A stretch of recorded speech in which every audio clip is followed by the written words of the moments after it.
Hello, everyone out there. Welcome to our bonus episode, our first bonus episode. Yes. Yes. My- These will be a bit shorter than our regular episodes. But for the record, I'm Warren, I'm Eleesha. and welcome to Shitcast. What we are looking at right now behind us is the cover of Fast Times at Ridgemont High. Is this necessary? That was my skull. I'm so wasted. Is this proper? What is it that gets inside your heads? Is this educational?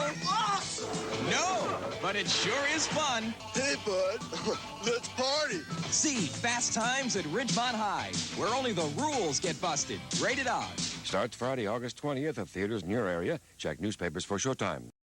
Anyone that knows me knows that I adore that movie. I adore that movie. It's in my top 2 comedies of all time.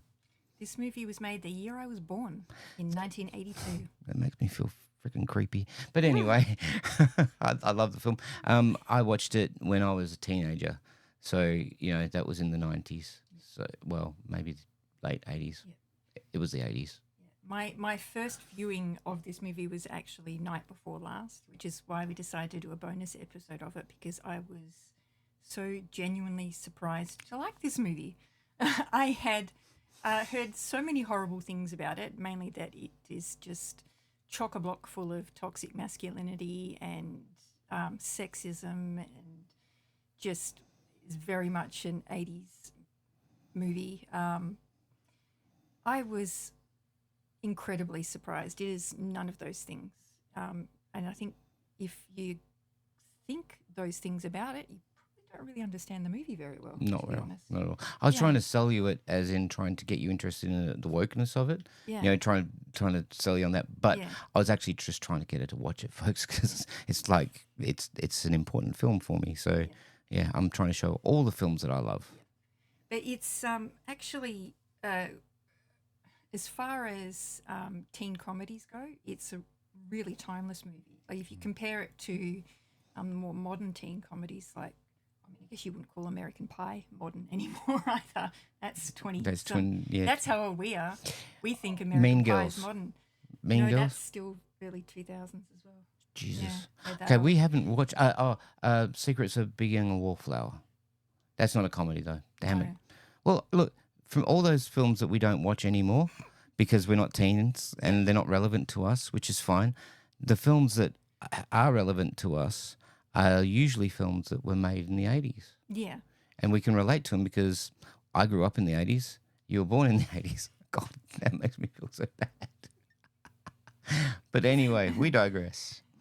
Yeah, so what is the plot? The plot, do you want me to tell this one? Yeah, you go. Okay. The plot is about a group of kids that are in their last, well, some of them are in their last, some are in their first years of high school in Ridgemont High in California in circa 1982. Now, you have many various characters falling in and out of love, trying to find love, finding love and not knowing what to do with it, being stoned, getting drunk, trying to become adults before they're ready. Yes. And that's one thing that I took from this viewing, which I always take something new from this film, is that how unfair we are to our kids in expecting them to be adults when we really haven't given them the tools to be adults. Yeah. I mean, like we all fumble through our lives as adolescents, and this shows you in stark detail those steps. And it's really interesting because some of the characters come from clearly privileged households. Other characters are completely the opposite.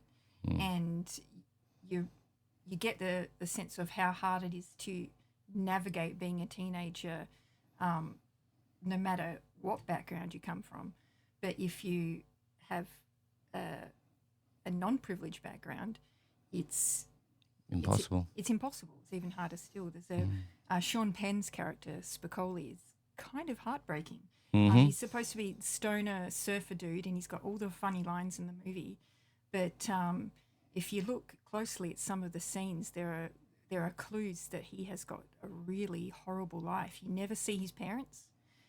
You see his brother? you see his younger brother, but when you see his younger brother, he's covered in a dirty clothes. He's got food on him. He's got food on him. He's clearly not well taken care of. You know, Spicoli's just allowed to sit in his room smoking weed without repercussions, probably because his parents are never home. And Or they don't care. yeah, or both. Yeah. Sad. Yeah. Don't get us wrong. It is a funny film. It's a very funny film, but you do scratch the surface and you get so much more out of this movie. Yeah, and there is toxic masculinity in the movie, but it's there for a reason. The toxic dudes in the movie are presented in a very negative way. Like their behaviour is not supposed to be the way to go, and it's actually there's one character who does a lot of talking about how you should act. Damone. In front of women, and his best friend Pat. Rat. Sorry.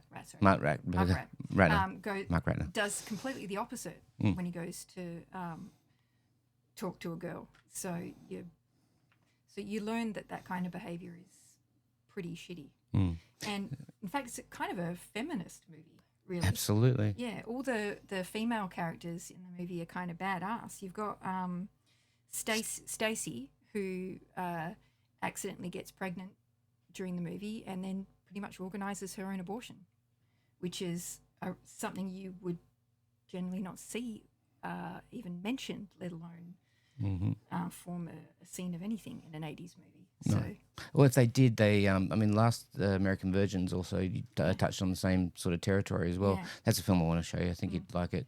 But there are a few films like this that go deeper. yeah. And there are reasons which we'll get to into production Yeah. in a minute. And we've got Lisa as well as another female Linda. character. Linda. Linda? Who's Lisa? Linda. Brad's girlfriend? Oh, Lisa. Oh, Lisa. Lisa. Oh, Brad's Lisa. girlfriend. I have to Lisa, talk to you. Yeah. Brad spends this whole scene breaking up with her in front of a mirror, and then she turns around and does the breaking up for him. After he gets canned from his job for being a toxic masculine dude. Being aggressive to a customer. Yeah. I'm in retail, guys, and one thing you want is rude or abrasive or Brad's aggressive. got a bit of a sense of entitlement. I think Lisa's had just about enough of that. Do you think Brad and Stacey, because they're brother and sister, do you think they come from an affluent family?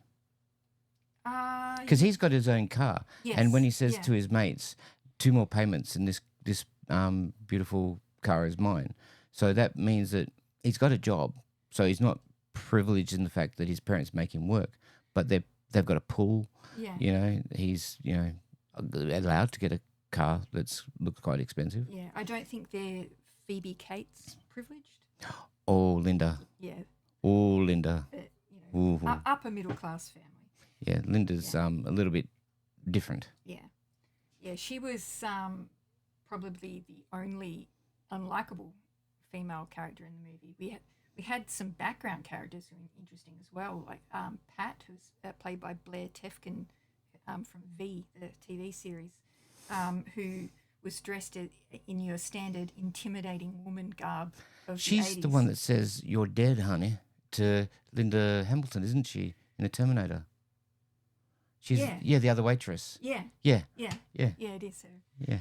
But I think the other girls comment that she's one of the girls that are dressed up like Pat Benatar. And there's 3 is it 3 Pat? 3 Pat Benatars, yeah. But it's the stock standard intimidating woman garb of the time, which basically is the outfit that women wear so that men will leave them alone because they look too intimidating. It's changed over the years, but Now it's stocks and is it? no. Or was that was the 90s, That was the wasn't 90s. it? See, I haven't really progressed since the 90s, guys. I'm sorry, I'm stuck in the rest of I don't know development. what the intimidating outfit is today, but certainly that. Onesies? Furry outfits? No. That would actually not put men off. Yeah. Most disgusting men would probably go for that. Men wouldn't be put off by that. They'd actually still go for it, is what I'm saying, because they're disgusting. Yeah. We are. Yeah. I wouldn't argue with that. Yeah. The one of the better scenes in it is I mean, we're spoilers. We say Yeah. spoilers. Damone gets Stacy pregnant, and he is in his bedroom, and she says, you don't have to pay for the abortion. You just have to go halves and drive me to the clinic. And he says, oh, okay. So she actually is extremely fair to him. I would say a little too fair. I agree, 100%. But he's like, oh, cool. I don't have to, bust my balls, sort of thing. So he's there. You do see him.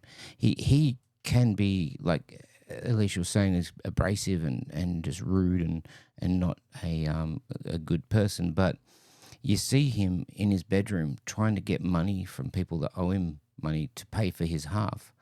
And he lives in looks like a 1 or 2 bedroom apartment above, looks like a seedy motel, and probably either with or without a parent. Yeah, you kind of get the idea that if he has parents at all, that like his mother is never home, that maybe she's a prostitute or a waitress or someone that has a night job, so he's Always alone. always alone. And so that's why he probably has a poor opinion of women. Yeah. And But it's all bravado though. Yeah. He talks a big game to his friends, but when it comes down to actually speaking to women and interacting with them, he's mostly pretty normal. yeah, he doesn't put on the airs of grace. He's just himself, which it actually does him a lot of favors. I mean, he gets into bed with Stacey, into the pool house with Stacey. Yeah. And I do feel genuinely sorry for him when he's sitting there like phoning his mates to get the money, and he's got he's got his calculator, he's got his ledger of who owes him money, how much money he's got. And I feel bad for him because he's trying to get the money and do the right thing. However, the scumbag doesn't take her to the clinic, and he doesn't call her. And when she calls him, his mum, it's actually, he does have a mum. His mum says, oh, he's actually helping his dad in the garage with the car. So he does have a mum and dad. And so that puts him into the scumbag category. It sort of drives a wedge between him and his best friend, because his best friend was into Stacey, that's Rat. And he says, why her? You could have had any girl, because Rat thinks that he could have any girl. He says, you could have gone for any girl, but why'd you have to go for the one I like? And they get into a little bit of fisticuffs in the locker room, and then that splits their friendship up. The way they write these characters is really interesting. They're all three-dimensional. They're all flawed people. They're all charming, actually. Even realistic. Yeah.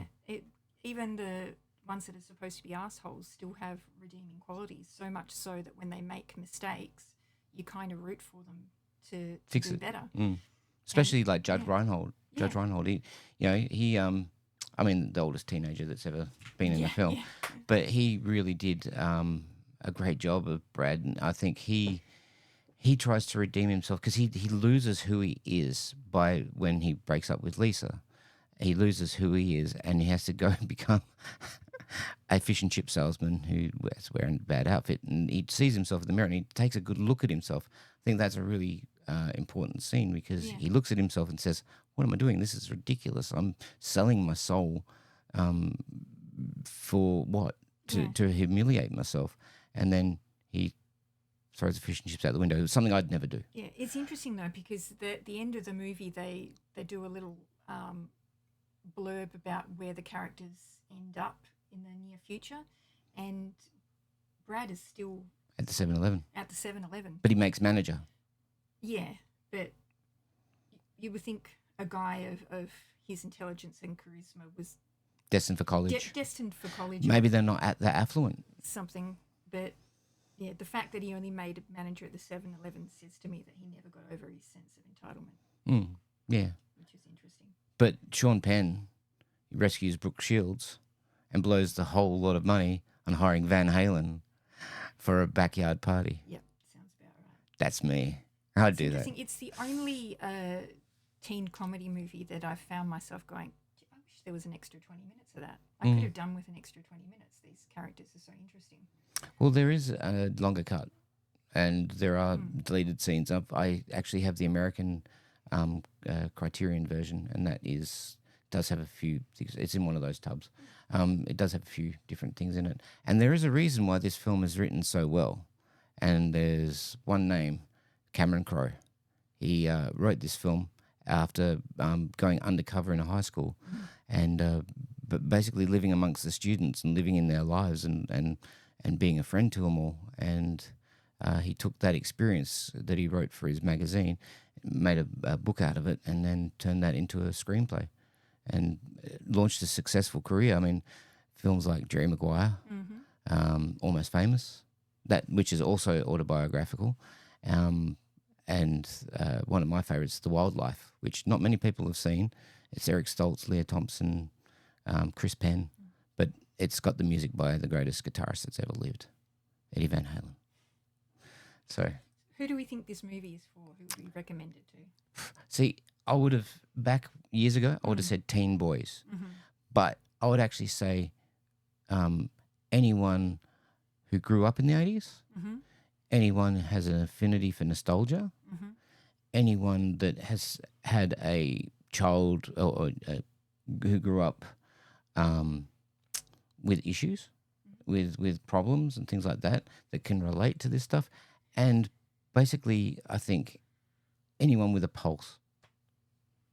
Because it's a film that is It very kind of a universal. movie for just about everyone. Mm. I'd be interested to see what teenagers of this generation would think of it, actually. Might have to show the boys. Yeah. Yeah. I mean, I'd watch it again tonight, but, you know, I can watch this film over and over. What do we give it out of 10? 10. I'd give it a 10. I'm thinking, I don't know, is it a perfect movie? The music soundtrack is just divine. It's got Sammy Hagar on the soundtrack. It's got, you know, it's got I don't know if Tom I'd Petty. give it a 10, but it is pretty close. It's a 9.5. There you go. Yeah, And it's a she very didn't good want to movie. watch it, guys. For the longest time, she didn't want to watch it. It's so cool. She loved it. I was so happy. I was squeeing. Yes. Because, you know, it's one of my favorites.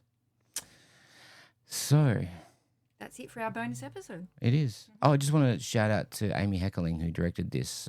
She did an amazing job. Great director. And, yeah, I wish she did more. I mean, she did Clueless. Yeah. This is a good movie as well. Clueless is a great movie. It's another touchstone for a lot of younger people, your generation. Yes, it's got Paul Rudd in it. Aquaman. No, not Aquaman. What's his name? Ant-Man. Ant-Man. Yeah, sorry. that was a joke. Bad joke. Yeah. I talking about Aquaman in the last episode. We'll talk about that film. I want to do all the episodes now so we can get to that terrible movie. Anyway, guys, stay hydrated. And leggings are not pants. Adios.